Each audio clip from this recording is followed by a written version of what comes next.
Good morning! Itutour ko kayo ngayon sa aking greenhouse. Welcome to my view. Yung greenhouse ko nga pala ay hindi naman kalakihan.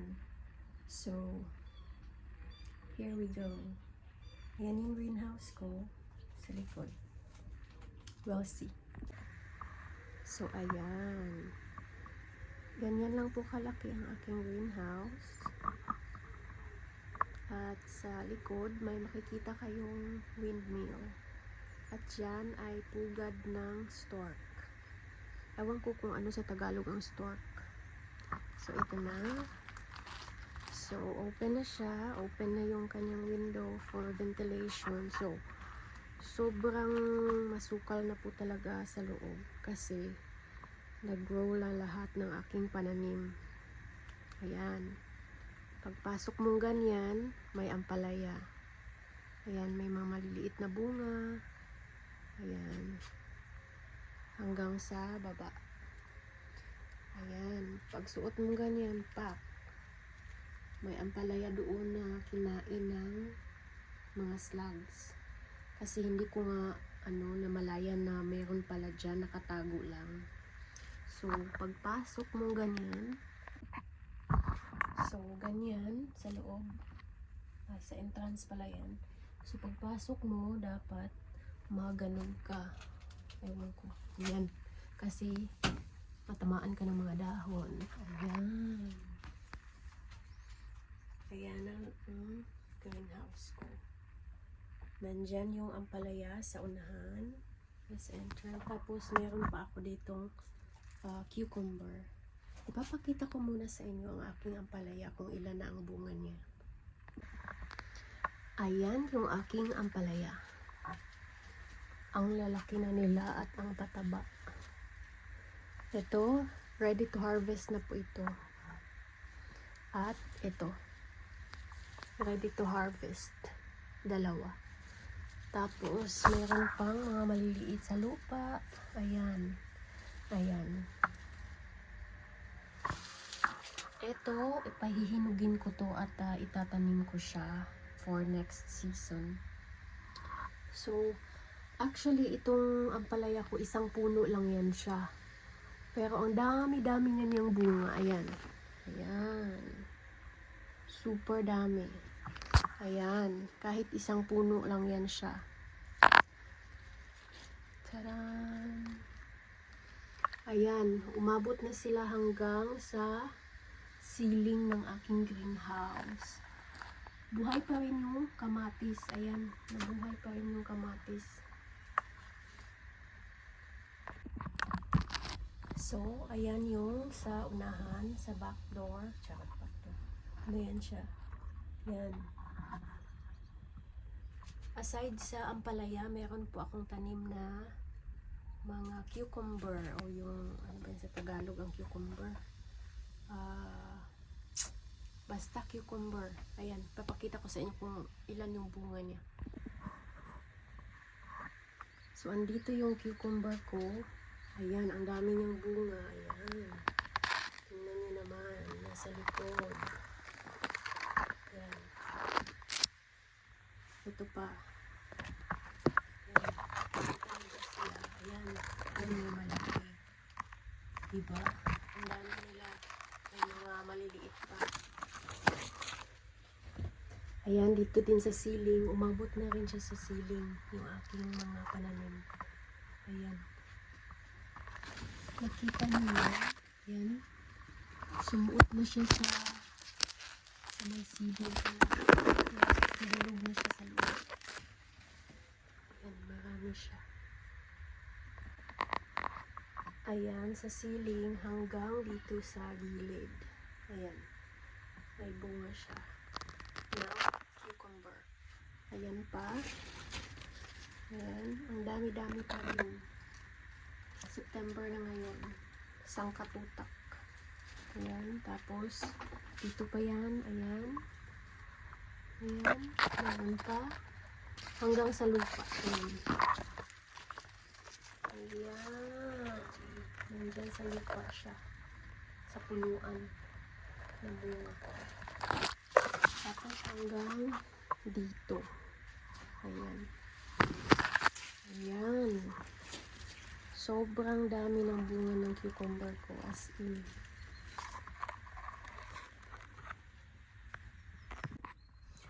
So, after ng cucumber, punta muna tayo sa mga sitaw. Sitaw ba yung batong? Okay, sitaw ata. Sitaw. Ito naman. Nagkagulo-gulo na silang lahat dito kasi nilagay ko dito yung mga Asian na mga pananim. Kasi tutubo talaga sila dito sa mainit na greenhouse. Sa temperature ng greenhouse. Ayan, sitaw ko yan. Ayan. Ayan, ang laki-laki niya. Diba? Taba. Tapos, dito pa sa likod. As in, nagkagulo-gulo na sila lahat dito. Tapos, andyan pa yung sitaw ko. Tapos, hanggang dumating na ito. Nag-join na sila. Ayan. Inano na siya sa liig ng ampalaya. Ayan. Sobrang dami ng bunga. Ayan pa. Ayan yung sitaw ko. Tapos, dito pa, nasa lupa na sila. Ayan, nabali. Ayan, nasa likod. Tapos, ayan. Ayan, tingnan nyo. Ito. Ayan. Diba? Ready for harvest na yan sila. Ito din. Ayan. Diba?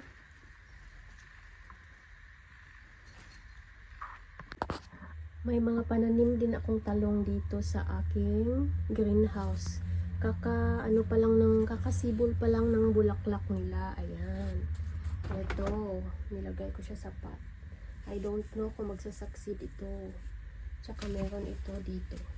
Isa. Namunga siya. Ayan o. Ayan.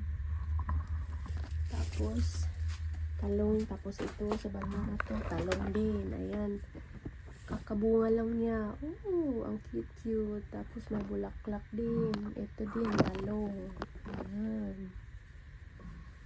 So, merong ampalaya, merong cucumber, may talong, may sitaw. Ano pa bang meron? Meron din akong tanim na sili dito. Ayan, hinarvest ko na siya. Hindi ko alam kung anong klase ng sili yun. Ito din, may ibang sili din ako. Ito.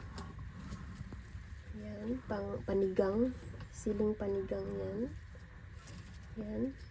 Mahilig ako sa sili, mahilig ako sa maanghang, kaya mayroon akong sili. Ito din, sili. Ano to siya? Sa Suriname ito galing, maanghang, sobrang maanghang na sili ito. Tapos, meron din akong mga sibuyas dahon. Ayan. Diba? Mabango. Ayan, pang sigang, pang sabaw. Ano pa bang meron? Meron pa ako dito na nagtanim din ako ng kamot sa sako. Nilagay ko lang siya sa sako. Yan.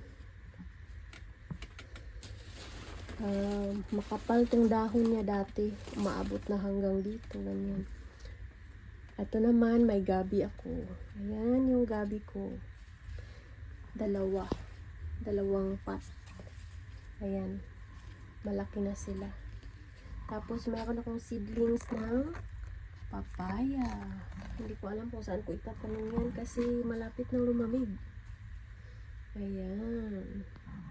Ito, may sili din ako. Dalawa lang bunga niya. Ito, basil. Meron din akong basil dito. At yan, mga shallots yan. Na galing sa Thailand. Ewan ko lang kung magsasucceed yan. Nilagay ko sa ilalim. Ayan. Ayan, makikita nyo na may mga bulaklak din ako sa loob ng greenhouse. Meron akong zinnia. Ayan, zinnia. At saka marigold. Ayan, yung marigold ko. Yes. Kailangan natin silang lagyan ng bulaklak para mag-balance yung ano nila, ecosystem nila. So, ganyan lang po ang aking greenhouse. Nagkagulo-gulo na silang lahat kasi mga ano yun, mga vines sila, mga kumakatay. Ewan ko, ano sa Tagalog yung katay. Ayan. Ayan. May tinanim akong kamatis dito pero tinanggal ko na kasi hindi sila productive. So, ayan. Ito, may ventilation naman yung aking greenhouse. Yan. Automatic yan. Pwedeng ilagay yung automatic na something, lock. Para kusa siyang mag-open. Pag mainit na siya, mga 25 to 26, mag-open siya ng kusa. Yan. Yan. Yan. Umabot na sila hanggang ceiling. Mainit dito, umaabot siya ng 31 degrees pag nakalimutan kong i-open ng maaga. Para siyang nasa Pilipinas lang. Ayan, oh.